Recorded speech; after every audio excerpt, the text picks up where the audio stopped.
నాకు కూడా అనుమానం ఉంది ఆవిడకున్నట్టే. ఏం చెప్తారు దానికి మీరు? సార్ అంటే నేను అనేది ఏంటంటే ఇవాళ కొమ్మినేని గారి షోలో చేసినటువంటి ఆ అంశానికి ఇవాళ మా అనిత గారు మాట్లాడిన సబ్జెక్ట్కి అంటే దానికి దీన్ని పోల్చడం ద్వారా దీన్ని చిన్నది చేద్దామంటే గీత పక్కన ఒక గీత పక్కన చిన్న గీత గీసి ఇది పెద్ద గీత గీసి దీన్ని చిన్నది చేద్దాం అనేటువంటి ఆలోచన ఇక్కడ గతంలో జరిగిన సంఘటనలు మీరు ఎందుకు మాకు సంబంధం లేదన్నట్టు ఇప్పుడు ఆవిడ మీ హోంమంత్రి, ఇప్పుడు హోంమంత్రి అండి, హోంమంత్రి ఆ మాట్లాడినప్పుడు ఎవరు?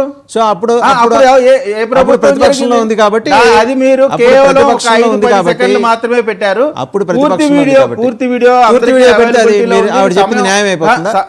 పూర్తి వీడియో చూపిద్దాం, మీరు అడిగినట్టు పూర్తి వీడియో చూపిద్దాం, ఆవిడ చెప్పింది కరెక్ట్ అయిపోద్దా? సార్ తప్పుగా మాట్లాడితే ఎవరు మాట్లాడినా తప్పు, ఇది దాన్ని ఎవరు కూడా కాదంటానికి అవకాశం లేదు. ఆవిడ తప్పుగా మాట్లాడింది. వినండి చెప్తాను సార్.